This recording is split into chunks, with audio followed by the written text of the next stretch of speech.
இந்த விழாவாக இல்லாமல் உண்மையான நிகழ்ச்சியாக இருக்க வேண்டும் என்பதற்காக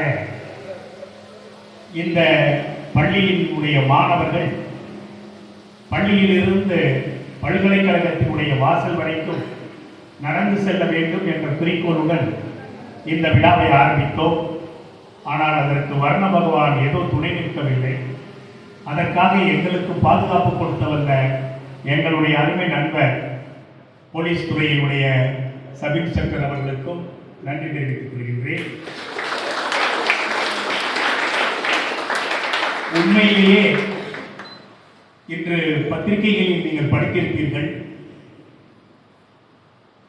திருமதி விவேகானந்தருடைய இந்த பிறந்த நாளை கொண்டாடுவதில்லை இந்தியா மட்டுமல்ல உலகம் முழுவதுமே மகிழ்ச்சியுடன் கொண்டாடி கொண்டிருக்கிறார்கள்.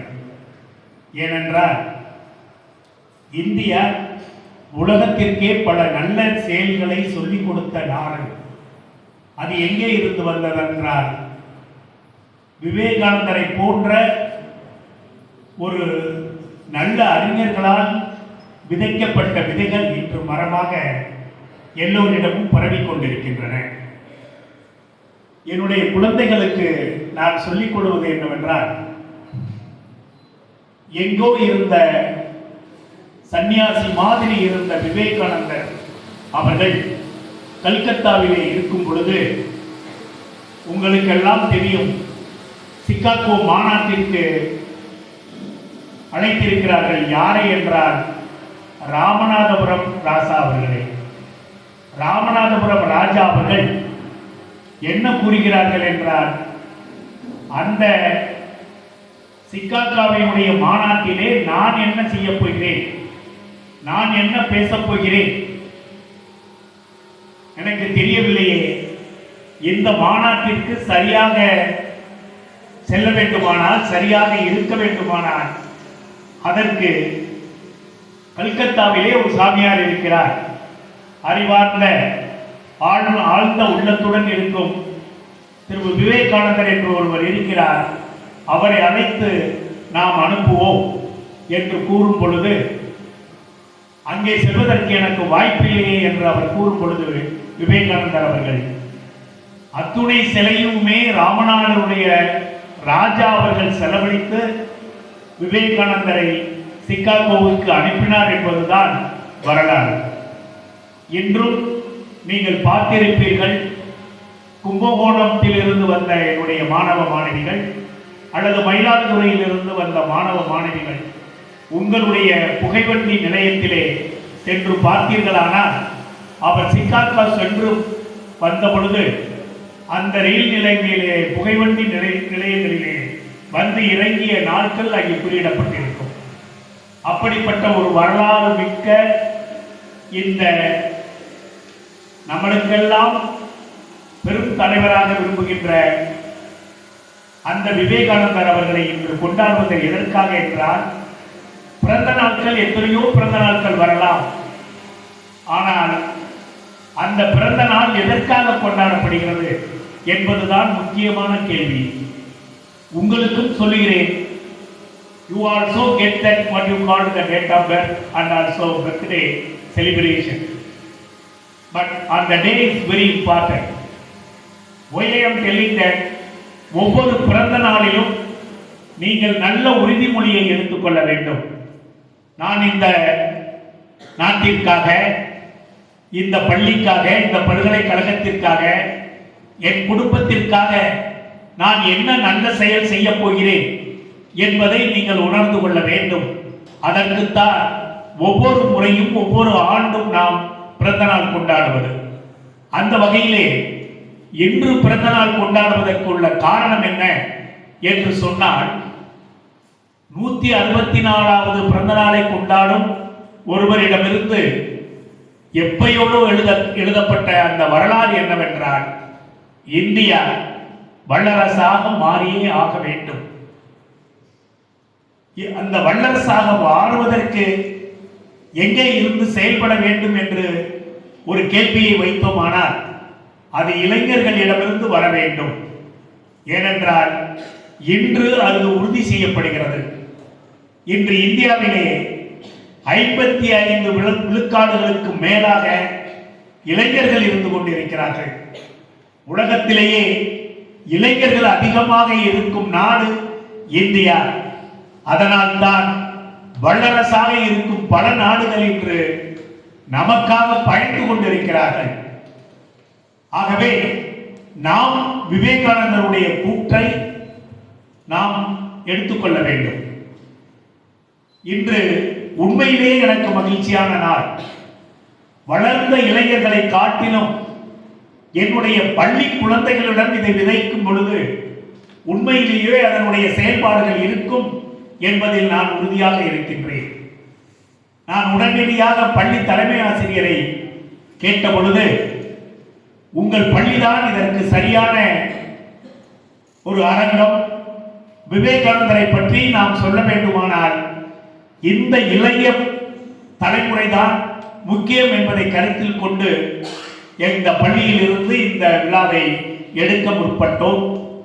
நாங்கள் மினிஸ்ட்ரி ஆஃப் எஜுகேஷன் என்று சொல்லப்படுகின்ற அந்த அதிகாரிகளுடன் நான் பேசும் பொழுது, நீங்கள் உண்மையிலேயே நல்ல முடிவு எடுத்திருக்கிறீர்கள், இது பள்ளியில் இருந்து தொடங்க வேண்டும், விவேகானந்தருடைய அறிவுரை பள்ளியில் இருந்து தொடங்க வேண்டும் என்பதே எல்லோருடைய கூற்றுத்தான்.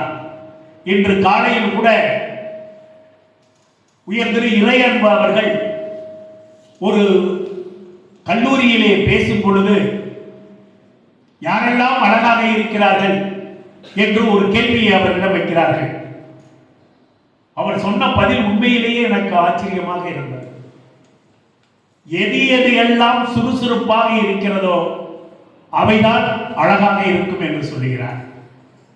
உதாரணத்திற்கு சொல்ல வேண்டுமானால், ஆமையும் முயலும் எடுத்து பாருங்கள், முயல்தான் அழகாக இருக்கிறது. ஏனென்றால் சுறுசுறுப்புக்கு பெயர் போன்றது முயல்தான். அதுபோல மான் அழகாக இருக்கிறது, மற்ற விலங்குகளை காட்டிலும் அழகாக இருப்பது மான் தான். அதுபோல பெண்கள் தான் அழகாக இருக்கிறார்கள். ஏனென்றால் வாழ்க்கையிலே பெண்கள் தங்களுடைய முழு ஒத்துழைப்பை விளங்காபடி பள்ளியும் சரி அல்லது நாங்கள் இருக்கும் குடும்பமும் சரி, பெண்களுடைய அந்த விடாமுயற்சியில் தான் அத்துணை பேரும் மகிழ்ச்சியாக வாழ்ந்து கொண்டிருக்கின்றோம். அந்த வகையிலே நீங்கள் என்ன செய்ய வேண்டும் என்றால்,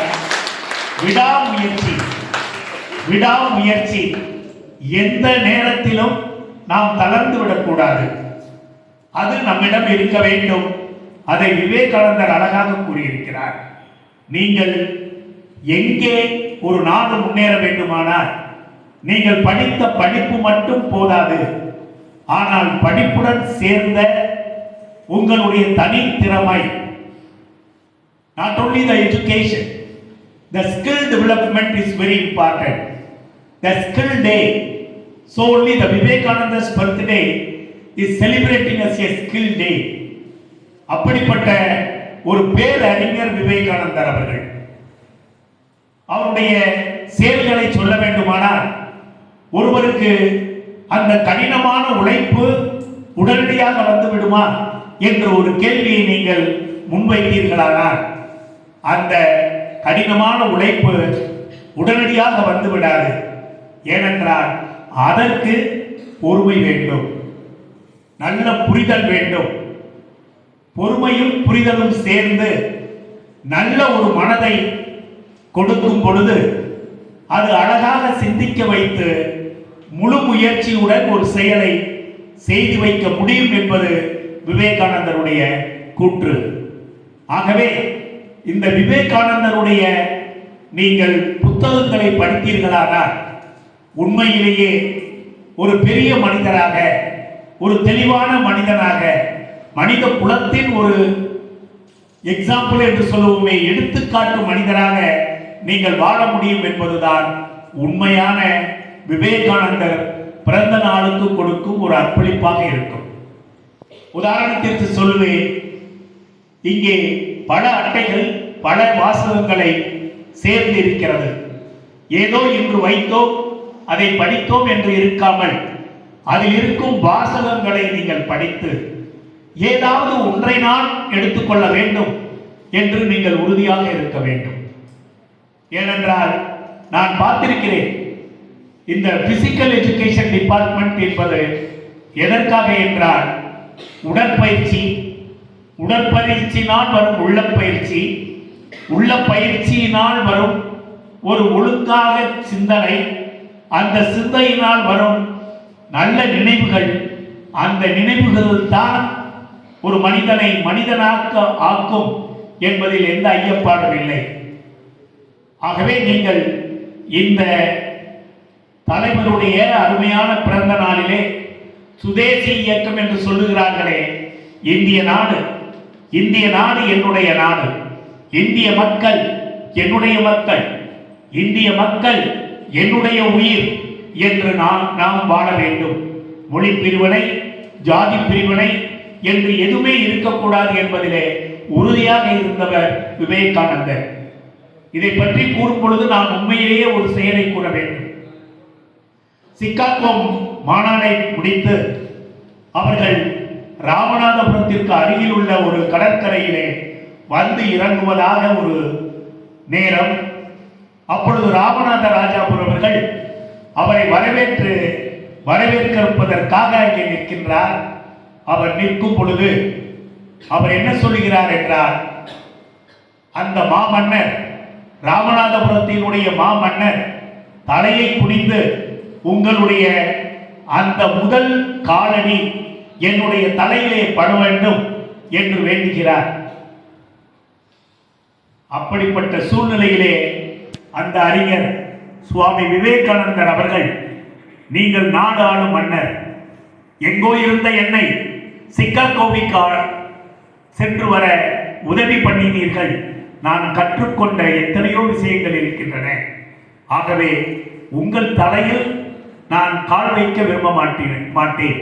ஐ don't want to put my foot on your head என்று சொல்லுகிறார். உடனடியாக ராமநாதபுரம் ராஜா அவர்கள், என்னுடைய தலையில் நீங்கள் கால் வைக்காவிட்டாலும் பரவாயில்லை, நீங்கள் அமரும் அந்த சாரட்டு வண்டியை நான் இழுத்து செல்ல வேண்டும் என்ற கோரிக்கையை வைத்து அவர் இழுத்து சென்றார் என்றால் நீங்கள் விவேகானந்தருடைய பெருமையை நினைத்து பாருங்கள்.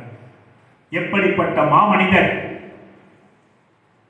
ராமநாதபுரத்தவே ஆண்ட ஒரு அரசர் அவரை அந்த சாரட்டு வண்டியிலே வைத்து இழுக்கிறார் என்றால் நாம் நினைத்து பார்க்க வேண்டும். ஒரு சாதாரண மனிதனால் அது முடியாது. நாம் வாழ்ந்து காட்ட வேண்டும். நாம் எப்படி வாழ வேண்டும் என்று விவேகானந்தரை போன்ற பல அறிஞர்கள் கூறுவது போல நாம் வாழ்ந்து காட்ட வேண்டும். அப்படி வாழ்ந்தால்தான் நீங்கள் உங்கள் குடும்பத்திற்கும் உங்களை குடும்பத்தை சார்ந்த அத்துணை உயிர்களுக்கும் நீ நல்லவர்களாக இருப்பீர்கள். எத்துணை முறைதான் நாம் சொல்லப் போகிறோம், நான் வளர்ந்து வரும் நாட்டிலே வாழ்ந்து கொண்டிருக்கிறேன் என்று நாம் இந்த மார்க்கத்தை சொல்லப் போகிறோம். ஐ am from the developed country, நான் இந்த வளர்ந்த நாட்டில் இருந்து வருகிறேன் என்று கூறுகிறீர்களோ அன்றுதான் நம்மளுடைய உண்மையான சுதந்திரம் நமக்கு தெளிவாக புரியும். இதை விவேகானந்தர் மட்டுமல்ல, எங்களுடன் இருந்து எங்களுடன் வாழ்ந்து இன்று இறந்தும் எங்களுடன் வாழ்ந்து கொண்டிருக்கிறாரே ராமநாதபுரத்தின் விஞ்ஞானி அப்துல் கலாம் அவர்களும் அதைத்தான் கூறியிருக்கிறார்கள். கனவு கண்டு கொண்டே இருங்கள், ஆனால் கனவு காண்பது என்பது நீங்கள் உறக்கத்தில் கூட உங்கள் செயல்பாடுகள் இருக்க வேண்டும் என்பதற்காக கனவு காண சொன்னார். அந்த வகையிலே இன்று விவேகானந்தருடைய இந்த பிறந்த நாளை கொண்டாடுவதிலே நாம் பெருமைப்பட வேண்டும். இதை நீங்கள் மட்டுமல்ல, நம் கிராமத்தை சார்ந்த மக்கள் அனைவரும் விவேகானந்தரை பற்றி தெரிவிக்க வேண்டும், தெரிந்து கொள்ள வேண்டும். அவருடைய நல்ல ஈடுபாடுகள் நமக்கு புரிய வேண்டும். எப்பொழுதாவது நீங்கள் கன்னியாகுமரி சென்றீர்களானால் அந்த விவேகானந்தர் பாறை என்று சொல்லுகிறார்களே, த ராக் ஆஃப் விவேகானந்தா, நீங்கள் பார்க்க வேண்டும். அங்கு நீங்கள் அமர்ந்தீர்களானால் நீங்கள் உங்கள் வாழ்க்கையினுடைய ஒரு பெரிய அத்தியாயத்தை தொற்றுவிட்டீர்கள் என்று அர்த்தம். அப்பொழுது நீங்கள் உணர்வீர்கள் அப்படிப்பட்ட வாழ்க்கையை இறுதியாக என்னுடைய பெருமைக்காக ஒன்றை நான் இன்று கூற விரும்பவில்லை. ஒரே ஒரு செயல் உங்களால், உங்கள் பள்ளியில் இருந்து, உங்கள் பல்கலைக்கழகத்தில் இருந்து, உங்கள் கிராமத்தில் இருந்து எனக்கு ஒரு பெரிய வாய்ப்பு கிடைத்தது. எத்தனை பேர் அதை பத்திரிகையில் இன்று படித்திருப்பீர்கள் என்று எனக்கு தெரியவில்லை. உங்களுக்கெல்லாம் தெரியும், குடியரசு தினம் வரப்போகிறது. அந்த குடியரசு தினத்தினுடைய தலைவி என்று சொல்லப்படுகின்ற நமது மேதகு குடியரசுத் தலைவர் அவர்கள் இந்த எங்கோ ஒரு விவசாய குடும்பத்தில் பிறந்த, கல்வியறிவில்லாத பெற்றோருக்கு பிறந்த, இன்னும் சொல்ல போனால் கையெழுத்து போட தெரியாத ஒரு பெற்றோருக்கு பிறந்த ஒரு சாதாரண ஒருவனை ஒரு நல்ல மகனாக்கிய இந்த பல்கலைக்கழகம் இன்று குடியரசு தின விழாவிலே அன்று 26ஆம் தேதி மாலை நடக்கும் அந்த விருந்திலே குடியரசுத் தலைவருடைய இல்லத்திலே நான் இருக்க வேண்டும் என்று வேண்டுகோள் விடுத்துள்ளார்கள்.